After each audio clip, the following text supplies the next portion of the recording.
Come mai? Spiegami.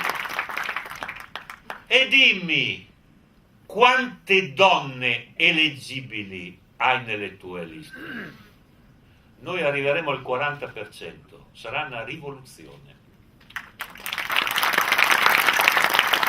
Quanti giovani, quante new entry, quanto ricambio.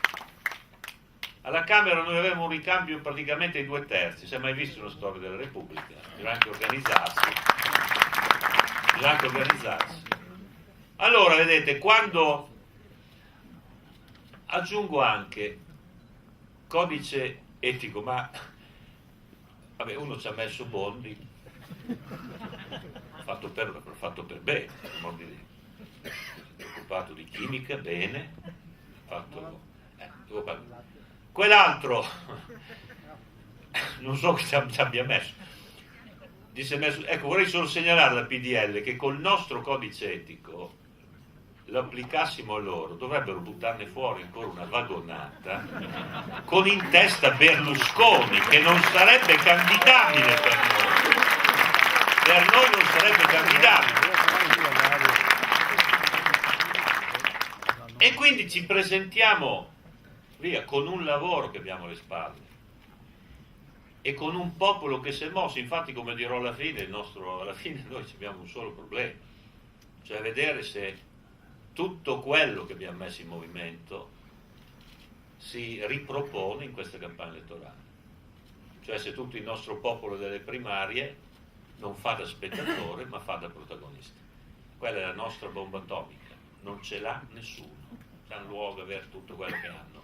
Questa è una bomba atomica in tutti i posti del paese, perché fra l'altro le nostre primarie ci hanno consentito di dare un forte radicamento territoriale ai nostri candidati. Noi abbiamo candidati in tutte le province di questo paese. In molte province ci toccherà fare il sindacato del territorio anche per conto terzi, perché gli altri non c'ha nessuno. Passavo ieri in Liguria,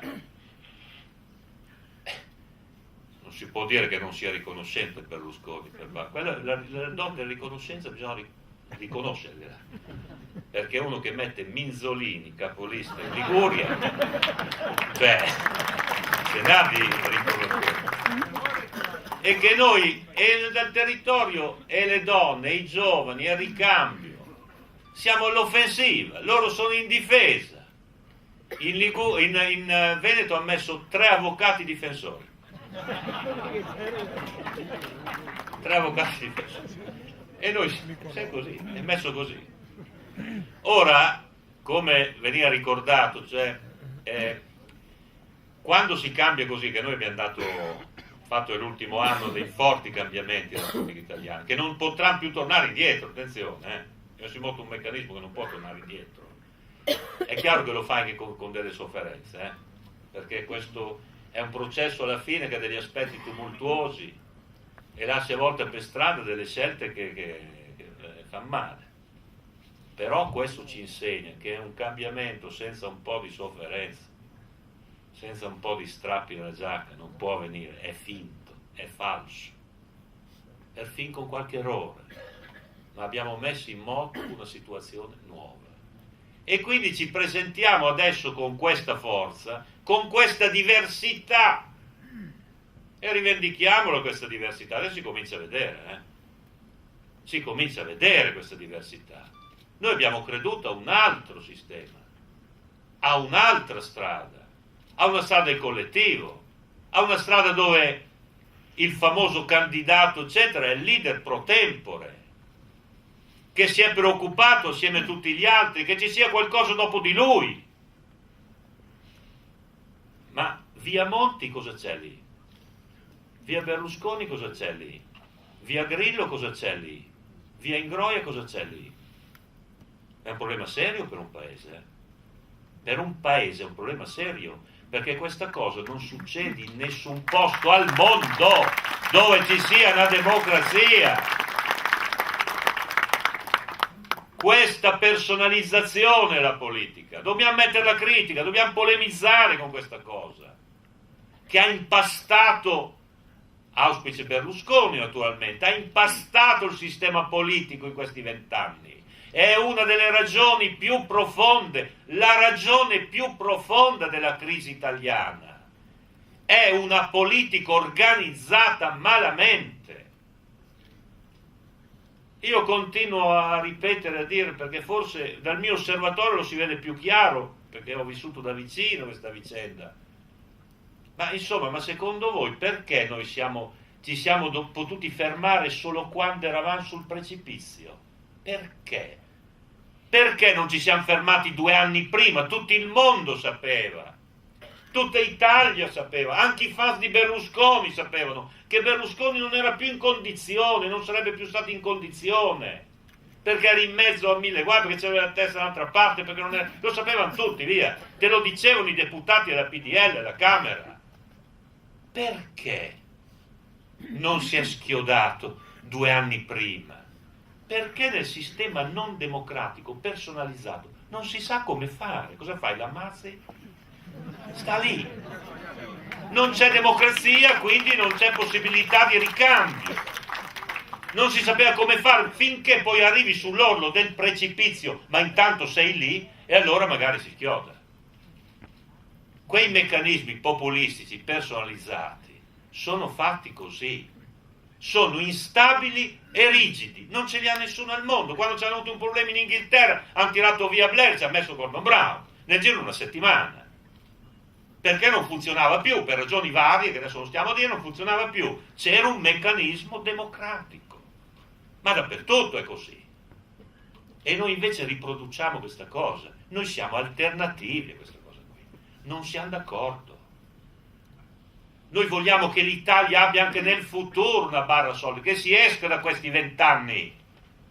Questo è in gioco in queste elezioni, non solo un governo, una cosa. E quindi questa cosa, l'orgoglio di essere partito democratico, che ha fatto vedere al paese come si potrebbe fare, no? Quando fai il partito democratico aperto, moderno, non i partiti di una volta, un partito che ha anche un'infrastruttura di riscossa civica per gente che sta fuori di lui, ma è brava gente, che può dare una mano, un partito che non ha timore di aprirsi, che però ha una barra, un partito che ha una solidità dal lato dei valori che contano. Quando facciamo le primarie dico spera sempre la destra che noi il giorno dopo ci spacchiamo, no? Renzi dove andrà, cosa fa, dove va? Ma cerchiamo di capirci. Siamo ormai un partito così plurale, ma tenuto assieme da una solidità di valori di fondo. È questo che serve al paese. È questo che serve al paese. Ci mettiamo a servizio così del paese. E quindi possiamo da questa cosa ricavare la forza anche per fare delle cose, per portare il cambiamento a livello del governo. Noi PD ci mettiamo all'incrocio fra esigenza di governo e esigenza di cambiamento. Nessuno può farlo, nessun altro può farlo. Noi ci mettiamo lì e diciamo nella prossima legislatura le 2 parole della prossima legislatura che ho detto e ripeto, che sono moralità e lavoro. Moralità e lavoro.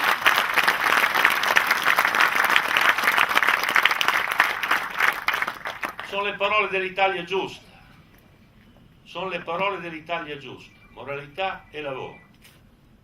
E moralità la metto prima, lo dico, lo ripeto, la metto prima perché c'è bisogno di accumulare un po' di risorse civiche, etiche, morali, di riconoscere un rapporto fra cittadini e istituzioni, un po' di credibilità, far vedere delle istituzioni, un governo, una politica che riesce davvero a ricordarsi di te, a occuparsi della vita reale, creando un rapporto anche di fiducia, di sintonia.